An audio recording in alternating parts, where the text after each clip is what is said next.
Okay, let's start if you're ready. Today, welcome everyone. This is our Center Talk series. Today we are going to listen Abraham Bruno Ventura or Ventura. I don't know how to pronounce Abraham. Ventura or Ventura. For my ear, it's the same. Sounds good, both. Okay, good. Let me very briefly introduce Abraham, and then we will listen his talk on Spanish welfare state. Abraham Ventura is an associate professor and part-time professor at the e-learning center of the at the University Las Palmas,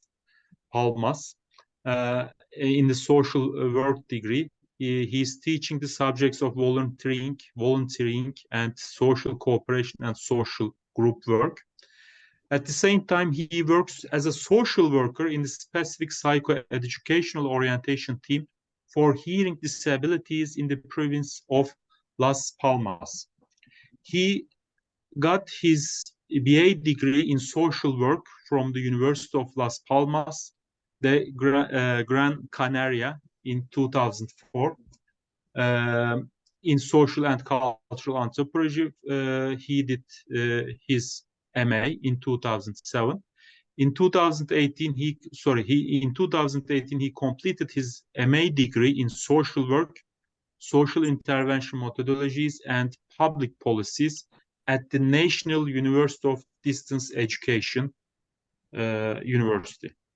Again, we are going to listen Spanish welfare state. He will briefly talk about the historical evolution of Spanish welfare state, and then he will discuss contemporary problems or contemporary developments in the Spanish welfare state. Again, thank you very much, Abraham Ventura, for joining us today. And by the way, he is the visiting researcher at our research center, Center for Population and Social Policies. We have about 45 minutes, and then at the end, we will have probably 15, 20 minutes, we will have Q&A session. Yes, Abraham, floor is yours. Thank you.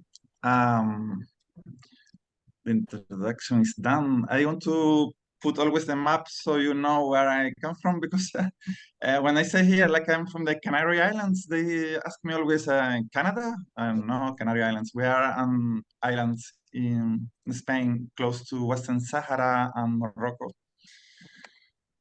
Okay, I'm going to be very fast with the history part because it can be boring for you because it's another country and so on. To sum up, the welfare state in Spain has developed very recently, mostly starting from the 70s of the last century. We had 4 periods, as you can see in Spain, for political regimes. If you have any question about them, you can ask me later, okay? Because I don't want to waste time with this. In this first period of the century, we had some small social security systems for targeting industrial workers mainly. We had kind of a revolution, short one, five or 6 years. We have a lot of improvements there, especially in education. But it was a brief period, a lot of unrest. Then we had the coup d'etat, and we had a long dictatorship. In the first period of the dictatorship, everything was lost. Spain was isolated internationally. But starting from the 70s, 60s, 70s, the dictatorship tried to put a technocracy government and to improve the international relationships. And we indeed had a big economic development in the end of the dictatorship. And finally, we have the system we have nowadays, a parliamentary democracy. In the first part of this regime or system, we have the biggest development of the welfare state. Okay, now that's the history part. I'm going to try to tell you the big parts of the Spanish welfare state, starting from health, education, pensions, gender, and housing, for example, and poverty. Okay. I hope you can stop me at any point if you have any question, or I'm going to do it fast. Okay, just for putting Spain in context, the economy. I'm sure you have seen this draw these graphs about the global GDP, and you can see here Spain. You know, it's not a big economy, it's not a low economy, it's in the middle.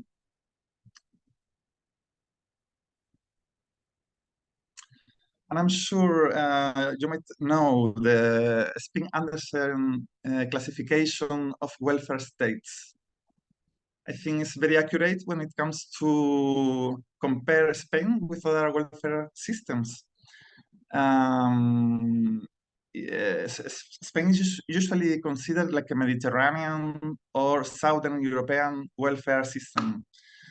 They are like kind of weak systems, dual systems, and they rely a lot of on family to cover social needs.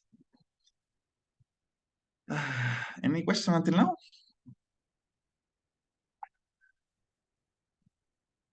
Okay. Here, I'm sorry, mostly from now, all of the graphs will be in English, but I think this is the only one who is still in Spanish. It's the social expenditure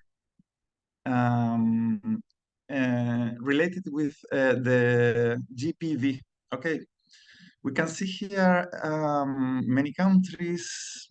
I can see them all now, but as you can see, Spain is in black. And as I told you, if you see between the 60s and the 90s, is when the social expenditure in Spain go up. Since the 90s, we have been like in a stable, we haven't increased the social expenditure. We never reached though the European, Northern Central or Northern European levels of expenditure in social investments, okay, in education, health. We are always like in the Mediterranean, Southern. You see, in yellow we have Greece, for example, we have the same amount of social investment compared with our GPD. And one of the best points of the welfare system in Spain is the health system. Most of the indexes in in the five most known indexes comparing health systems, Spain points quite good, always between the 10 or the 15 best. And in some rankings, it's the best health system on the world that I can't really think about it. We have different big regional disparities though. How much money we spend in healthcare? Here you have a map comparing with other EU countries. We don't spend that much than France or Germany.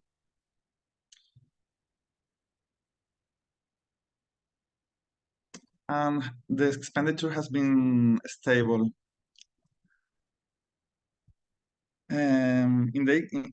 This index, for example, the healthcare access and quality ratings, I'm sorry, but the last one I found is 2015. You can see Spain point good, even though we don't have much expenses, but we have a very good outcome. The same with this another index is the quality. sorry, because I didn't take notes of the index, but it's another index. And if you see Spanish ranks in this index number 5 in the world. And we see here two graphs, mortality for preventable causes and treatable causes. Both of them tell us like how many deaths could we avoid with a good healthcare system. And if you see, Spain ranks 1, 2 always in the 10 first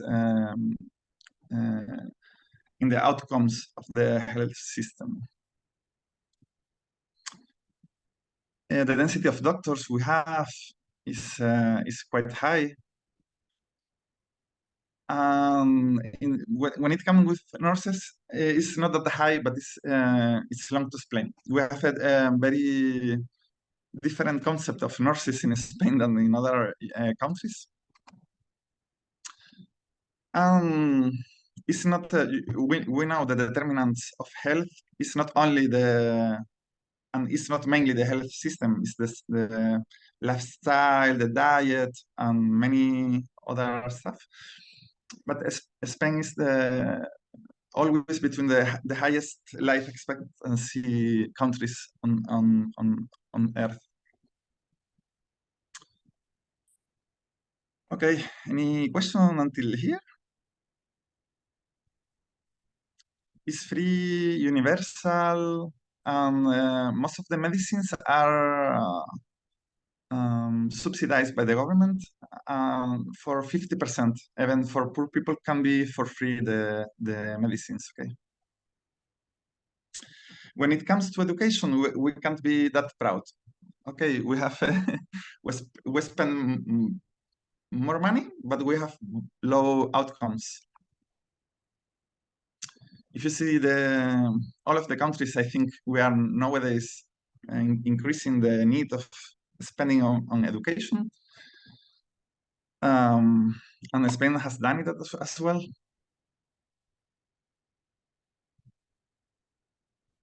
As you can see here, not that much. We are almost in the average of OECD countries.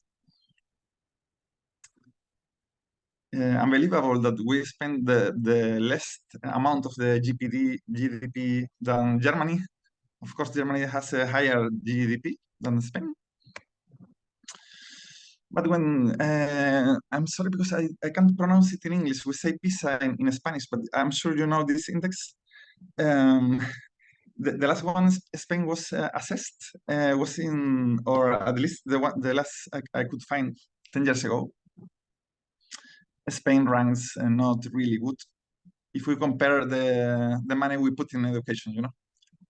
We can see it on the map. The ratio is quite good.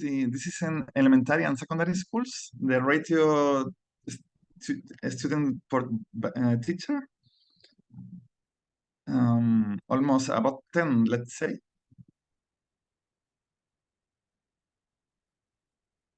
When it comes to pay and to put them, I think it's a way of, I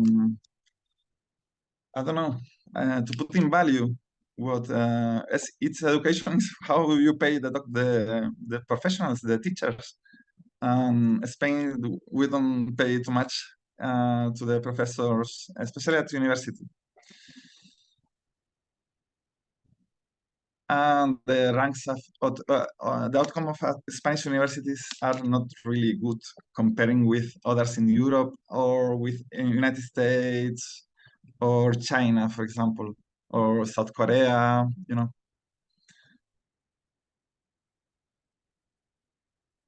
Our universities are not the best in the world, as we can see. That's why we had professors like me teaching subjects. And this index, we can see sorry, that one is in Spanish as well. It's the people with PhD between the population between 25 and 64 years old. How many people has a PhD degree? As we can see, Slovenia, Switzerland, Luxembourg, America, Sweden. So Spain is not among the countries with more PhD degree students, people with PhD degrees. And we finish with health, quite a good health system, an average education system, pensions, and how we treat elderly people in Spain. I lied again. I'm like Pinocchio now. So this one is in Spanish as well. Sorry about that. It's the gross of GDP on pensions. Okay, from left to right, we see the countries who spend more of their richness in pensions. Greek, France, Austria. Spain is in the middle, let's say.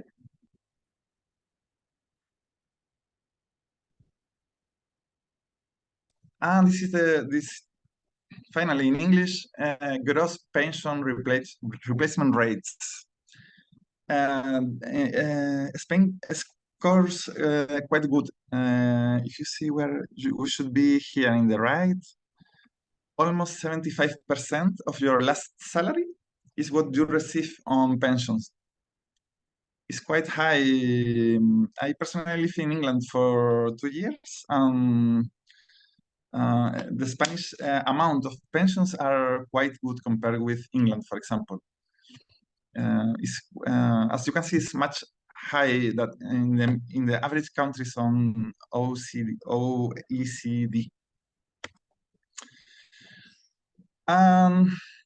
The sustainability. So many economists and politicians say, "Oh, the Spanish pension scheme is in danger because the aging of the population, low birth rates, and you see this is the increase in billions of euro of the money is spent on pensions.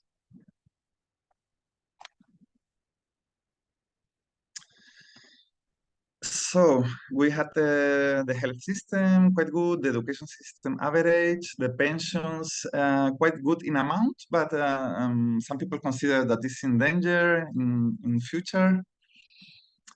And now let's go where Spain really scores really bad. Okay, we have very high rates of unemployment and very high rates of poverty in Spain.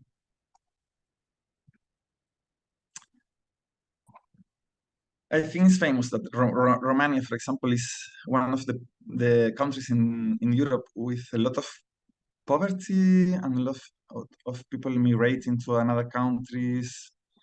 And Spain is not far from it. Not related with migration, but related of poverty. We have more than a quarter of population at risk of poverty or social exclusion, taking the Eurostat's stats. I'm sure you know it. You know them.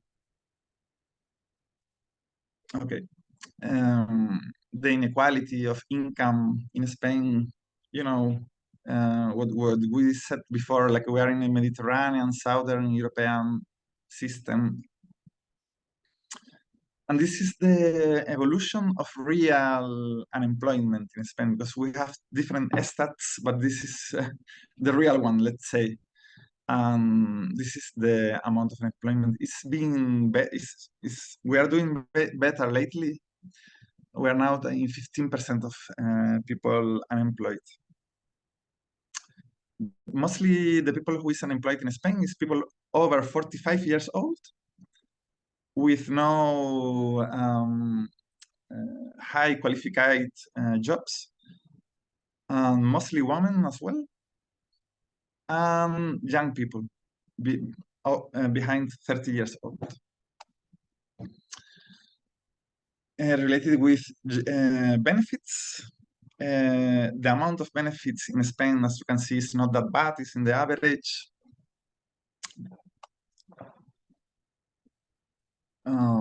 And this is the how long the job benefits, job seeker allowances or jobless benefits, how long can it last?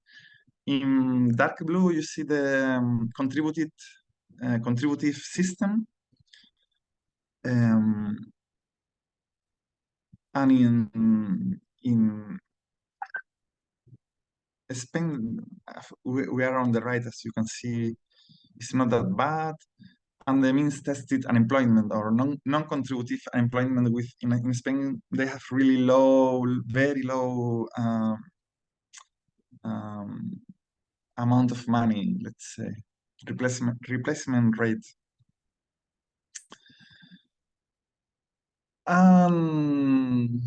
I is by no chance we could find this in English.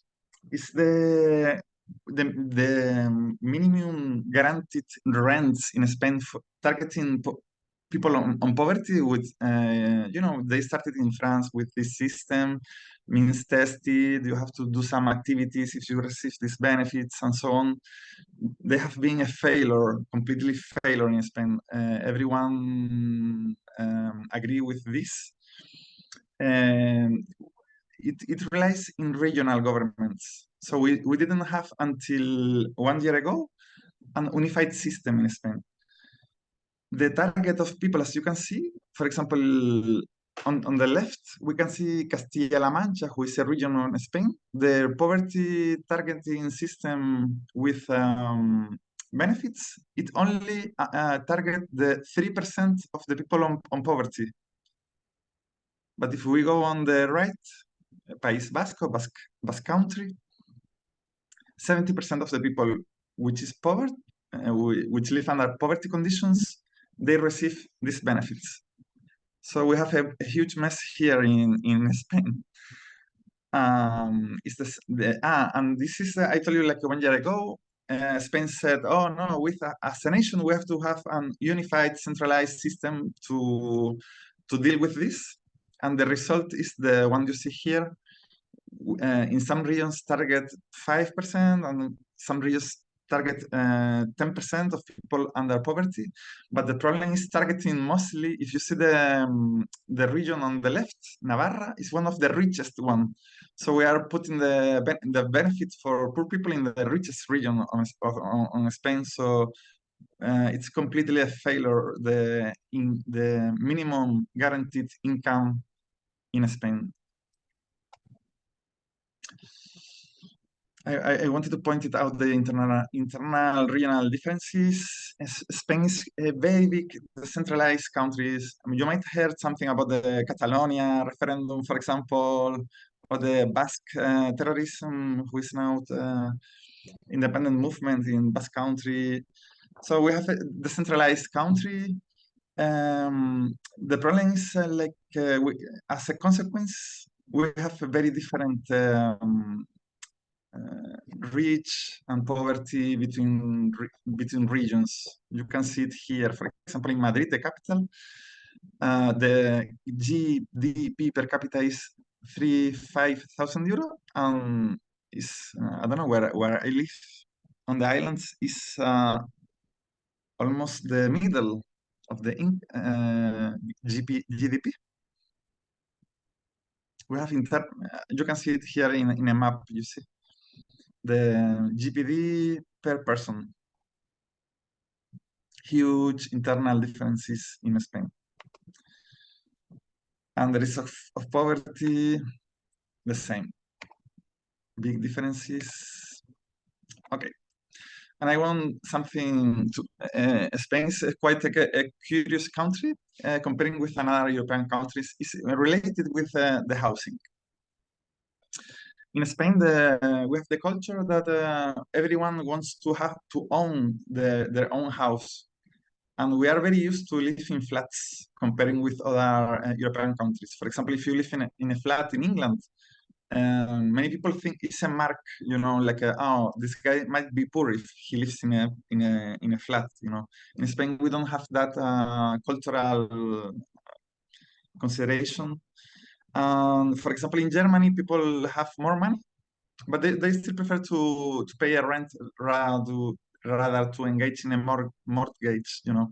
But in Spain, let me see the home ownership rates. We almost in Spain about 80% of the population own their own the house they live. Personally, I think that's a way, and it's what Spaniards think. It's a way to protect yourself when economic situation, if you lose your job or something, is at least we have my house where I can sleep. Is our way of thinking. Um, you know, the people who spend more than 50% of their salary in housing is in a mess and is on poverty. Uh, we are in the average of the European Union when it comes to this indicator.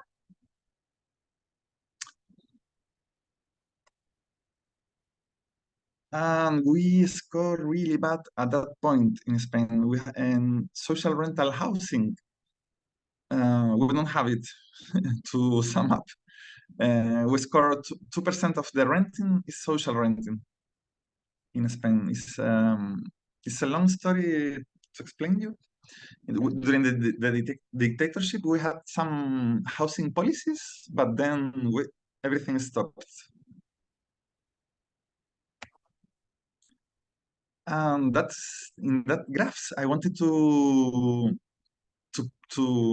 display what I told you about the flats, the kind of housing in Spain. Spain with Latvia, Estonia, and Greece is we have the people we are very used to live in flats if you compare with other countries. And it's not considered like you are poor if you live in a flat in Spain. You know, many people. I think there is a cultural differences. And here, at that point, I think there are also cultural differences. So I don't think it's a good indicator by my humble point of view. The overcrowding rate in housing, you know, we're supposed to be good here, but you know, big families, small families, the evolution of families, what is overcrowding or not.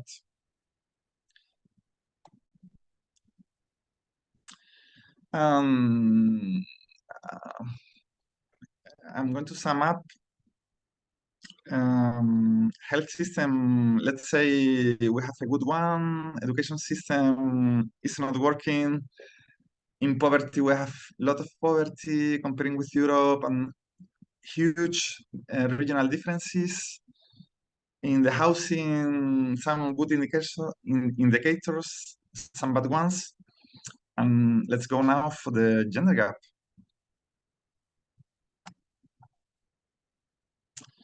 We have the gender equality index. We rank, I don't know, in the middle. You know, the northern countries are the most equals when it comes with gender equality. But Spain doesn't is getting improved very fast. In Spain, we have you know, the evolution of demography in Europe that has taken 300 years. In Spain has happened only in 80 years. So in Spain, we had like a gender, sexual, uh, we suffered a national, like a Catholic dictatorship. So after the dictatorship, it's like we had the opposite. You know, the people wanted to. The woman started to go to the cafes or to the disco. I don't know. It was a big cultural change in the 80s, especially in Spain. In Spain, the gender policies are completely.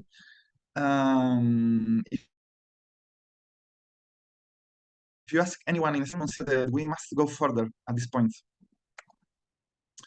the gender gap in income, in wage, salaries, is the one you see here, about 20%.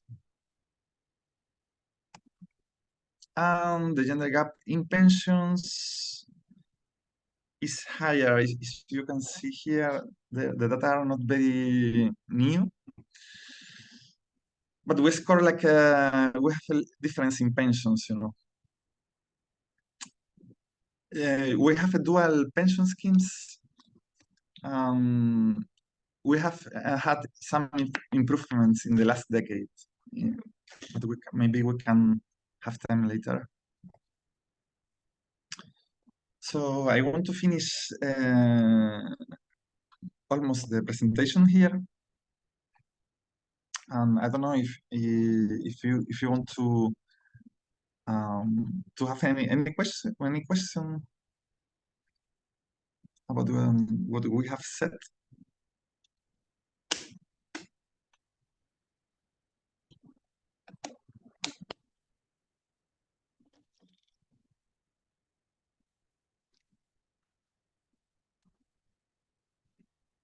I think we can take the questions at the end, Abraham. Okay. I'm going to like to sum up, okay, what I have been saying on the presentation, okay. I think it's mostly what I'm telling to you. I think there is all the academy in Spain share the same opinion, you know. We think that we have a good healthcare system.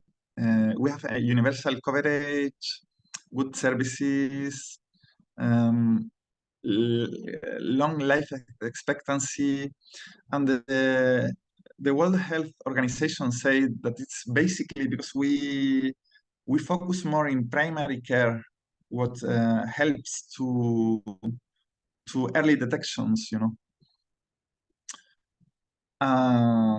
As I told you, the effective medications are subsidized, you know. We somehow could manage to have pharmas under control, you know, because it's a big mess for the health system, the power of the big pharmas, you know, and that can increase the expenditure. When it comes to pensions, the replacement rate is quite good in Spain, 72%. But some people consider that it's in danger because, as you can see, we are increasing the expenditure very fast. I think it's a strength, the high rate of ownership in Spain that protects people against become homeless, for example, when you are on poverty and you lost any benefits and so on. And related with the legal framework, I think we have a very advanced one. Maybe because we have also, you know, how the European Union works. There are three different kinds of laws in the European Union that you have to adapt your national laws to these laws and so on. So we have been able to improve a lot our legal framework. For example, with long-term care services that we haven't had time to develop this topic, but and when it comes to LGTB population, I think most of the people in Spain were proud of the equal marriage and the equal. Nowadays in Spain, discrimination against LGTB population is a crime, you know. And nobody in Spain, I think not even the far right parties support open discrimination against LGTB people. And the weaknesses of the welfare state system in Spain.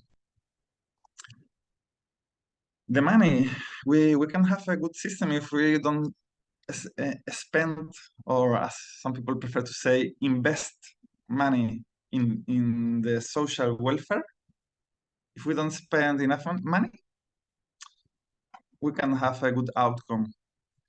Then the education system, we have seen there is not enough funding, and it's not being effective, the funding. We don't see the outcomes of the fundings we are having, and we have low tertiary education outcomes and very different inequalities between regions. Probably the worst part is comparing with European countries, targeting poverty, addressing poverty. We have a lot of structural unemployment in Spain, and we don't have benefits to guarantee minimum incomes. These policies only reach, as we can see, between 5%, 30% of the population. But what about the rest of the population who is living on poverty in Spain? With the economy we showed our GDP is not that bad comparing with other countries. I think we shouldn't stand that rates of poverty. And the long-term care system, we had a very advanced law, but it was approved in 2006. But the problem is it relies on regional governments to implement the measures. So if you go to the rich regions like Catalonia or Basque Country, you have good long-term care systems. But it depends on the region. Some regions are really far from any European average. And the problem when we don't take care of the long-term care system, the outcome can be more expensive on the health system. And that's a threat to the health system. And the access to affordable housing is being a completely mess for working class people in major cities like Madrid or Barcelona. And not only them, but as you know, Spain is a touristic country, as Turkey is as well. And so where we have tourism, the prices of housing go up because many foreigners want to buy houses or invest in housing. The local people can't afford those prices. And as mentioned previously, we don't have a good social renting policies. Sorry, because I think like I talked too much. So it's so difficult for me to say thank you in Turkish, I have to say. The word is very difficult for me to say. Thank you so much. We say gracias in Spanish. Teşekkürler. Teşekkürler. I am Turkish, a donkey. thank you. I am a donkey with the languages. It's thank you. Okay. Thank you, Abraham. It was a very broad broad presentation. It was very inclusive. We got information on healthcare system, pension policies, employment, and poverty in general. I think our audience have some questions on Spanish welfare state. Before they start, let me ask you a question, because I am the moderator. You talked about the welfare state in Spain. It looks like it's Spain is considered as a member of Mediterranean or Southern European welfare state, as you know. But when we look at the pension policies, recent pension policies in Spain, the structure of pension policies look like Scandinavian group or social democratic group. How do you explain this? So are there some variations across different social policy mechanism or different social policies in Spain? Can we consider other social policies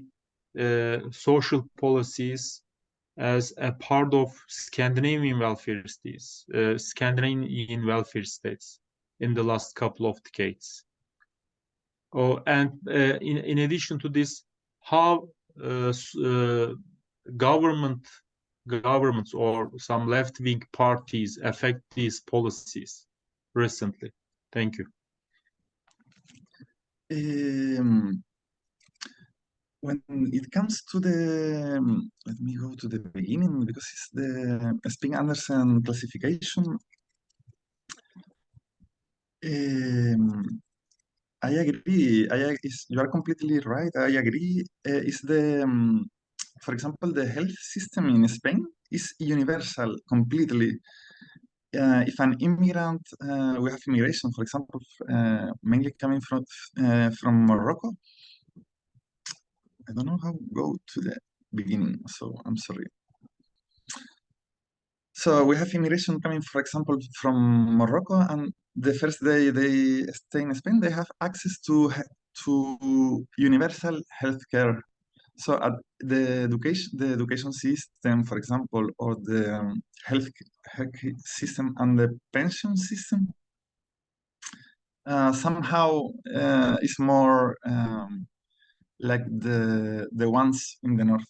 I agree with you, but usually we are considered like because we, for example, when it comes to job benefits on income benefits, we saw that we have residual, we don't have the social insurance for when it comes to jobless people is very, very, very, very weak. So because of the mix of Northern European elements and no protection is why we are considered like in the middle, Mediterranean, and so on. Okay, thank you. I have a follow-up question. Yeah, please Hocam. go ahead. So yeah, that was what Fatih has asked was part of my question. So as he said, we see that not unemployment benefits, but at least pension benefits and healthcare benefits and educational benefits. At least you said we are a welfare state. So how is this funded? What are the tax, obviously by taxes, but how do what's the tax rate? Is it like progressive taxation for richer people, or how is it difficult to get tax exemption, or maybe like if people are sort of evading taxes, they're just running around in circles not to pay taxes. That's partly my question, because it's because it's a Mediterranean country as well, and because it's a part of the southern system, partly at least in saying, not in practice. I really want to hear about the taxation process. Yeah, it's very interesting your question, to be honest, because it's also difficult for me to answer you, because in the origin the Spanish system was like the German continental Bismarck one, based on social security. For example, in my own salary, for give you an example, 30 like a third of my salary go to social security system. And then once a year, I pay like 20% of my income in taxes personally. But we always say, I don't know if I am a bit leftist, so I can be biased with what I'm going to say. I think like in Spain, mostly the workers pay the taxes, Yeah, salary workers, exactly. Okay. And also maybe to go back to what Fatih Hoca has said, how do politics play into this? I know that and you've said Spain is one of the countries who has allowed equal marriage, So that is a leftist sign, right? So how do the policies or politics play into this benefit, and not just in taxation, but in terms of benefits as well, in social security benefits and welfare benefits. You're asking me about the how in the political discourses. Yeah. Exactly. Mainly is out of debate in Spain. So the leftists accuse the right-wing parties to try to make private the health system, but the right they deny it because they can't. Nobody would vote for them if they say so. So when it comes to gender equality, LGBT rights, there is no discussion. So everyone agree in Spain with those topics. So mainly, we recently had elections.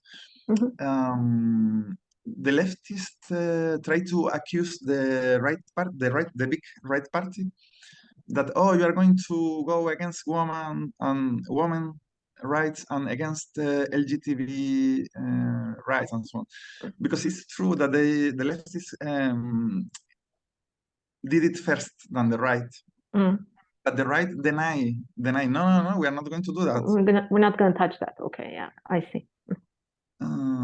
So mainly the debate is in a political debate. Nowadays the leftist discourse is, be careful, because the right comes, they are going to take out all our rights for the woman, for LGBT. And the right people say, but if the leftists won, they are going to give freedom to Catalonia.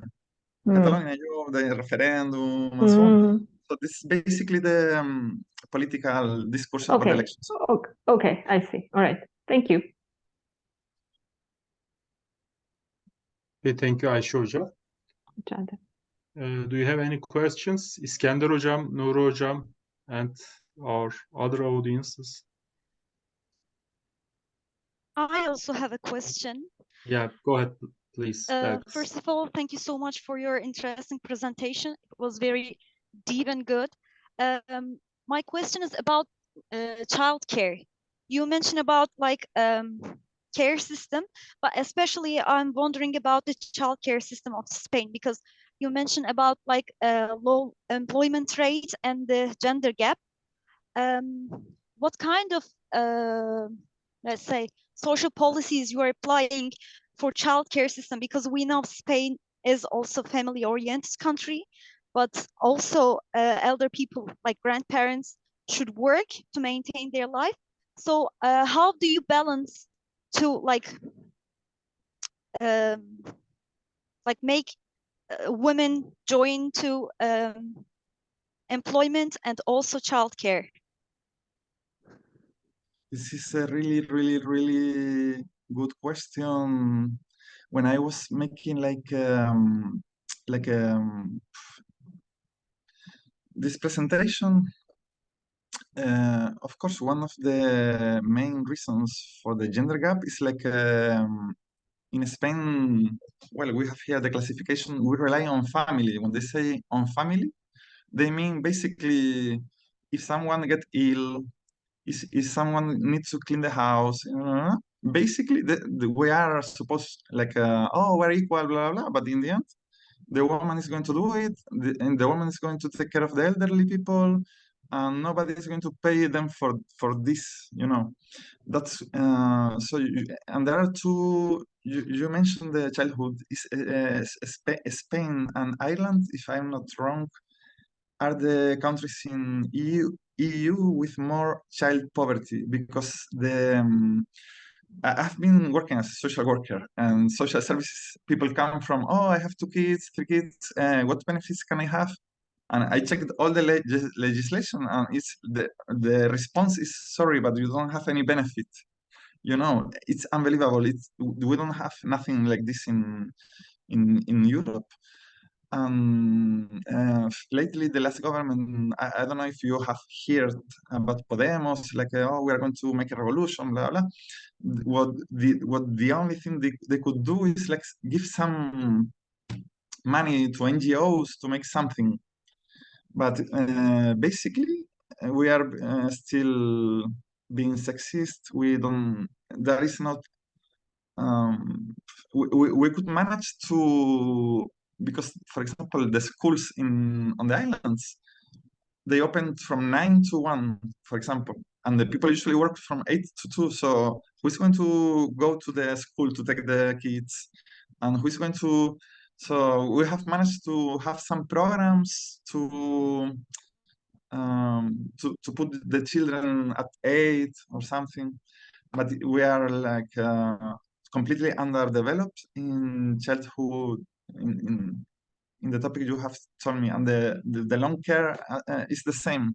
It's very bad for gender equality, because in the end, all the people with disabilities or elder people, is the woman has to do it by a cultural reason, even though they say, oh, we're equal, blah blah. But when it comes to clean the house, the people who clean it is the woman, and nobody pay for it.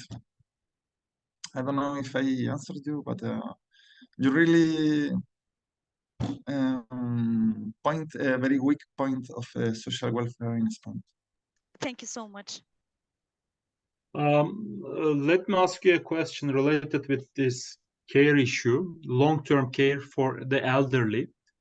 As we know, the Spanish population is one of the fastest aging population in the world, and the state has responsibilities on long-term care. But in the meantime, this long-term care is traditionally provided by the family, but particularly by women, daughters. So is there any strategy for the long-term care in Spain provided by the state or planned by the state or municipalities? We have a very nice and advanced law, but we mainly copied from Germany. The same one. If you go to Germany, we have the same one. you have evaluation. You have Alzheimer, let's say Alzheimer disease. You go, someone evaluates you. They say, oh, you are grade A, grade B, grade C. The fact is, in my islands, it was implemented. The law was approved in 2006. Nowadays, many people die before they even have the grade, because after evaluating your grade, they say okay, if you are grade A, you need to go to a residence. But people die after 3-4 years, and they haven't even been evaluated. It's completely underdeveloped. It's residual. It has no. So that's why I can tell you. And the problem is many families. You know what is happening lately is like a caricature. Imagine you work in a McDonald's. You have 3 kids, and your father has Alzheimer's disease. You don't have money to pay anyone, because if you have money, people pay illegal immigrants to take care of the elderly people. Usually it's from South America. You pay someone to take care. If you don't have money and you don't have time and you can't, people leave the elderly in the hospitals. And the hospitals, they can't manage they can't put it on the streets. So in the end, they are making a mess in the health system because of the lack of long care welfare residence. So it's a big problem in Spain, and life expectancy is very high compared to other countries in Spain, as far as I know. It is one of the highest. So it's a big issue. Thank you. Any other questions for Abraham?